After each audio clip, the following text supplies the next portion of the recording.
I said, I want a knockout in this fight. I don't want to box. I want to go and knock him out. Yeah. And he laughed and he said, well, so do I want to knock him out too. Yeah. I've been a massive fan of you all my life, Frank. Yeah, cheers, you make me blush, man. When I was in primary school, Yeah. I read the book that you did, that first book I read about you. I remember meeting you and your dad at Milton Keynes, and your dad was talking, bouncing off one another and whatever. And I said, you've got to be strong like a gorilla, you've got to be very, very powerful. And there you are, 19 stone, very, very skillful, and done very, very well yourself, man. So you should be proud of yourself, you know what I mean? Good man, thank you. So this gym is amazing. It's just built for you? Yeah, I built this gym about, I'd say 6 months ago now. Right. Got it all done in about a week. Yeah? So it was a rush job. Did Spencer help you, or did he just make the tea? Yeah, Spencer made the tea and he helped out a little bit, carried all the bit heavy stuff in, you know what it's like. And the bag, it came down as well, yeah? Beautiful heavy bag. How much stone is that, would you say? That's about 19.5 stone. Whoa. Yeah, I used a bag like that over in America while I was over there for the last couple of camps. Cronk gym. Yeah. Wicked. It's a nice vibe, man, around there as well, very quiet. So what are you going to do with all that? Well, before all this lockdown started, I was opening a Tyson Fury Foundation for like local kids, because I came from an amateur boxing club, and without that amateur sports I wouldn't be where I am today. So I wanted to give back to the local community, so I bought this facility. At the football club as well, the grounds you bought? Yeah, all the training facilities outside, so we'll be doing like football, rugby, whatever field sports there is. Just give a little bit back, Frank, and give a child an opportunity to do something they might not have had. Is this a trouble sort of like area? Yeah, there's young kids, naughty kids and that. I suppose they're everywhere really, aren't they? Yeah, naughty kids, yeah. I think the boxing is definitely a good thing for children. Yeah, definitely. Because it teaches them respect. Yeah, that's what a lot of them need, a lot of respect. I've got 6 kids and all of them are going to go to the gym. Is that the guys that was running the ring with you the other day all punching you? Yeah. Sweet little kids, Yeah, and they're going to all box because even if they don't want to be boxers or nothing, it teaches them respect for life. Discipline, yeah, focus. For sure. In boxing, you got to focus on what you got to do, mind, body, and soul. But you know what I mean, channel vision and whatever you're doing. You 100%. can't mess around. You know what I mean? It's a very serious game. Blink your eyes and your backside could be on the floor. Yeah. You know? I remember I fought a guy called Jumbo Cummins and he knocked me out in the first round. And every time I think of that name, I think I need to go and see the doctor to get some more counselling, because he hit me on the temple and I didn't know where I was. Yeah, I remembered it like it was yesterday. So that was my toughest fight against Jumbo Cummins. Jumbo Cummins. One punch on the temple. Ooh. Yeah. Like I say, they're all pretty tough fights. They're all important, every one of them. Because if you slip up here, you go back and then you got to start again. But I think the one for me, what I expected to be the toughest fight against Vladimir Klitschko, he was undefeated in 11 years. Like, it was one of the easiest fights. So. You freaked him out. Batman freaked him out. Freaked him out by going like that in front of him. He was the one in his own backyard used to employ different guys that he could beat up and make him look good. But that night, mentally focusing for that fight. He needs some counselling. Yeah, I think he did need a bit of counselling. But mentally focusing for that fight in training camp, we focused, and I was training and boxing like, if he hits me, I'm going to get knocked out. And with that fear factor, I went in there and I boxed unbelievable, and I took his best shots. I was like, is that it? Is that what you was telling me the whole time? I'm going to get knocked out by this guy. He can't even hit me. Come on, hit me. So that was supposed to be my hardest fight. I prepared mentally and physically and emotionally for that fight like it was going to be hardest. And now I just take it all fun and games now. I go in there, Frank, and if I take it deadly serious, I'll have a shit fight. Guaranteed, 100% I'll have a shit fight.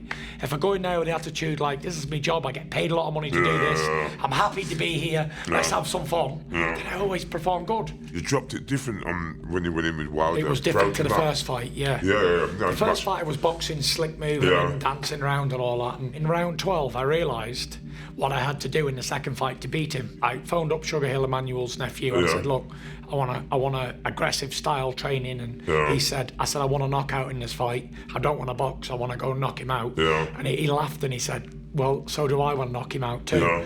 And I think me and him were the only two people who really believed that I was going to knock Wilder out. Like, Yeah. he's as crazy as me. I'm crazy, Yeah, but yeah. he's as crazy as me. Okay. Every bit as crazy. Yeah. And we just went straight back to basics, worked on simple boxing, 1-2. Yeah. I went in camp with a clear mind. I left everything in England. Yeah. And I went over there. I had my full team out in Vegas for the full duration.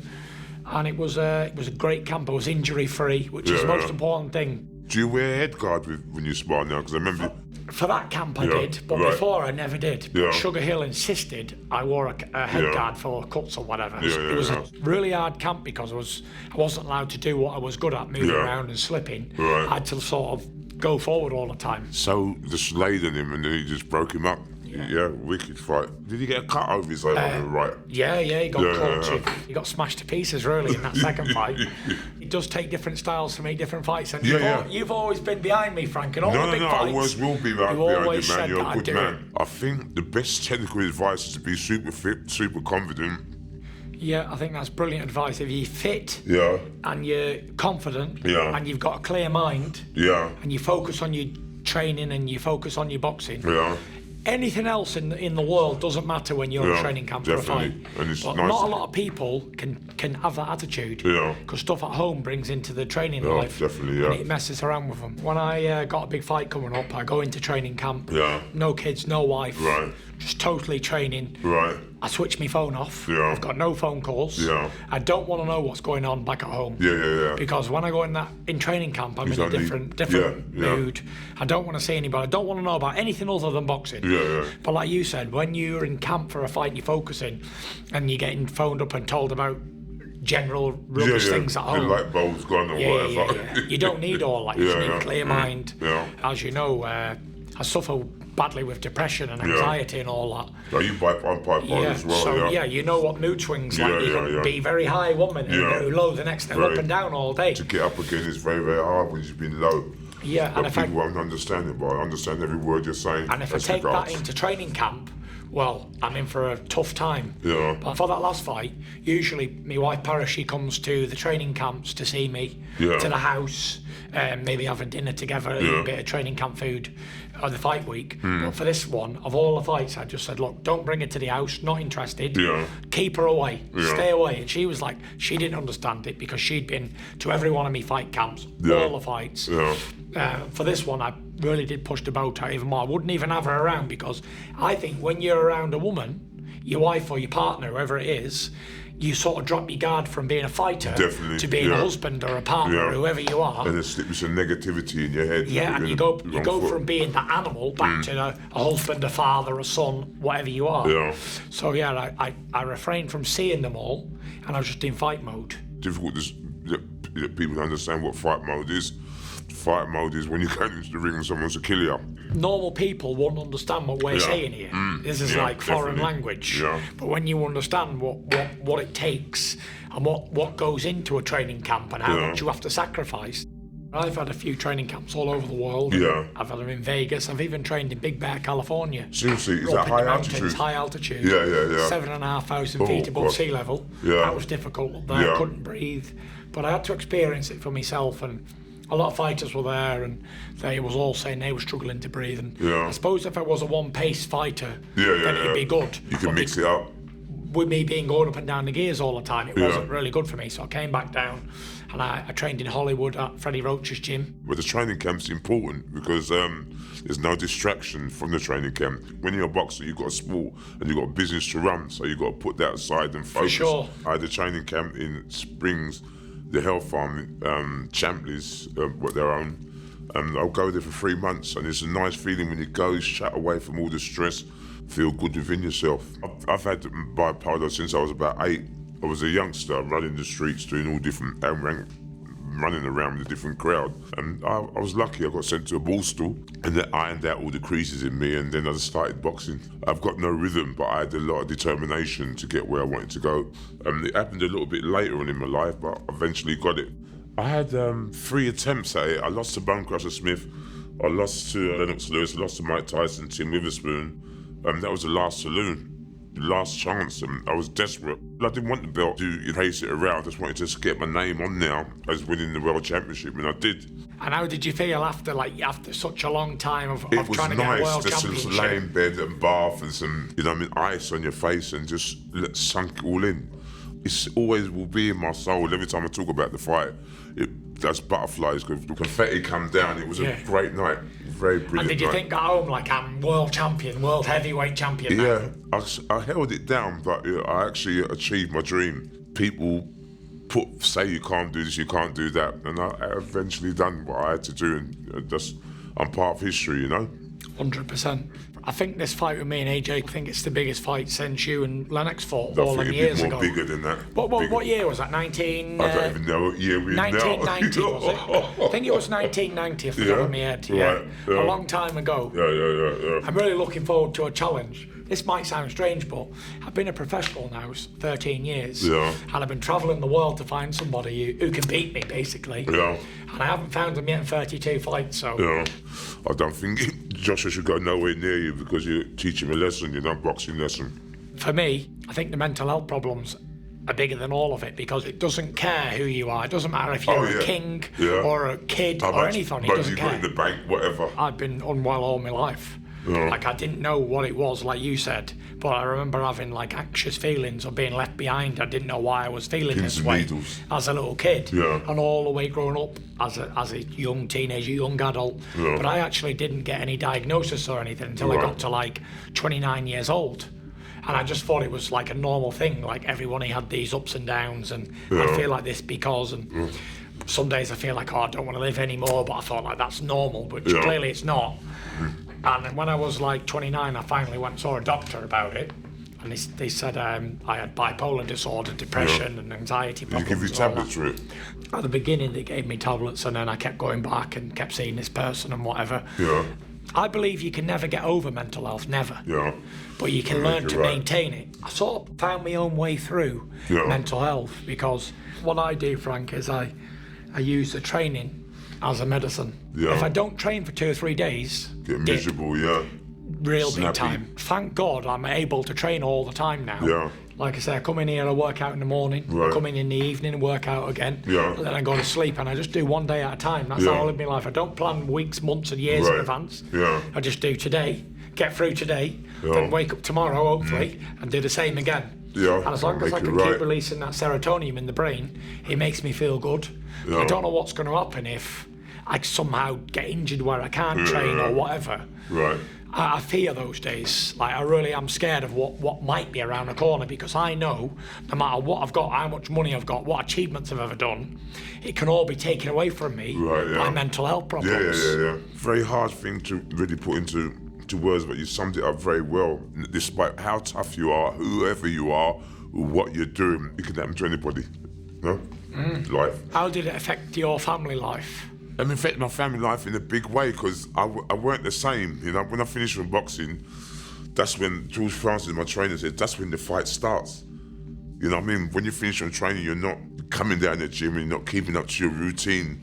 Something flips, you know what I mean? You get very vexed or very upset very, very quick, and you can be not a nice person to be around. Affected my family life a lot. I got a lot of young kids at home. I got 5 kids at home and one on the way. Yeah. I got a good wife who stuck by me through all this. And we've been together half of my life. I'm 32. I've been with Paris since I've been 16. Wicked. So she's always been around me. She's seen this for a long period of time. It's not new. It's not like a couple of years in or whatever. Right.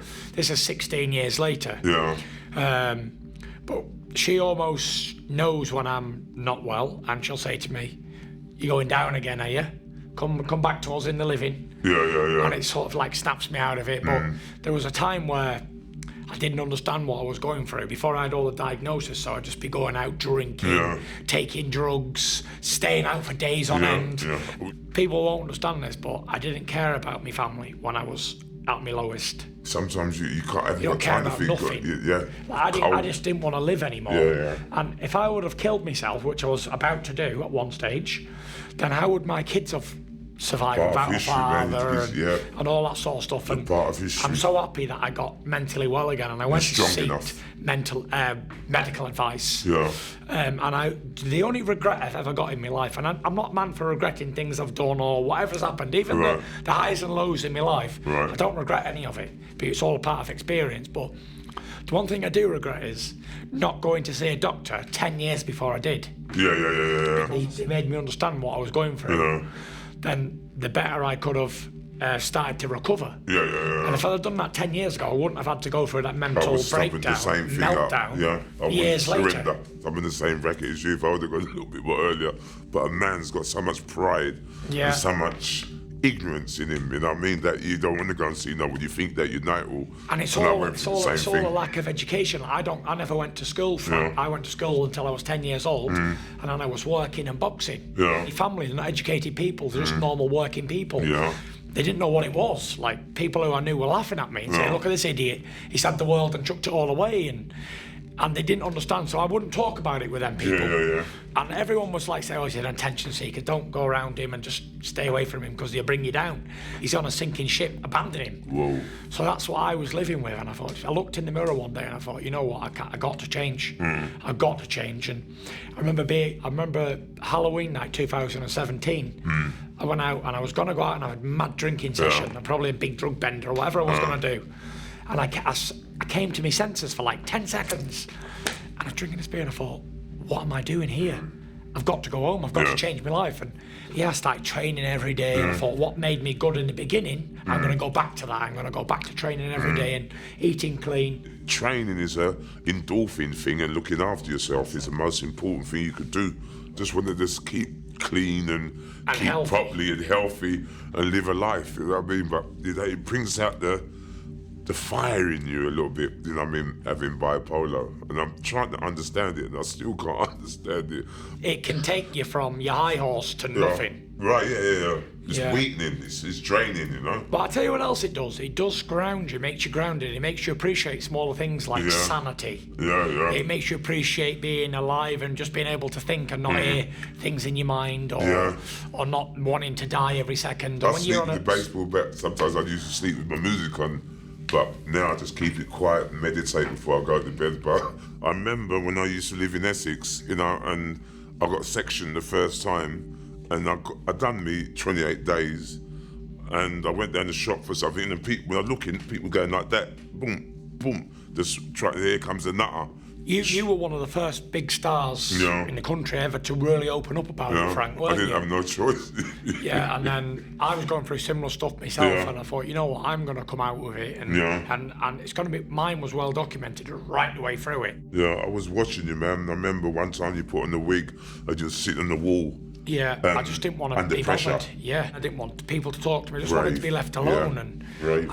I wanted to speak out because I thought, like, I'm feeling like this. There's got to be a lot of normal people out here in the world feeling like this. And I think if I can be heavyweight champion of the world, bring me down like this, then and people can see me get back up after it, then they can do the same thing. I must say, your persona, you're relaxing and you're enjoying what you're doing much more than you have been doing. I know, you know what I mean, your life has changed, but it's changed for the good, and I think it's the best I've ever seen you.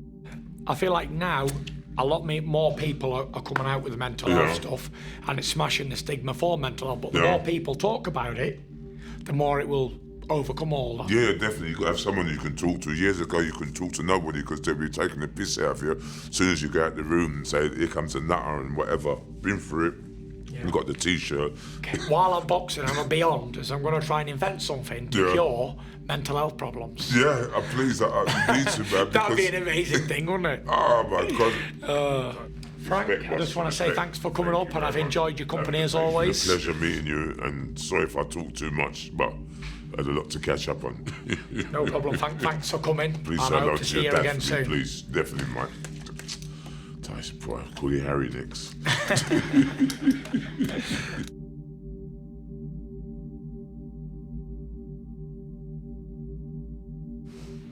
Good for me? I went through a stage where I wouldn't go to sleep without the light on, Frank. No, seriously? Because I couldn't see who was in the room. No, you're joking, seriously. So I think it affects people all single way, doesn't it? I don't sound like a pig, do I? Drink, sipping it posh-wise. Where do we do the naked pictures? Arr. Arr.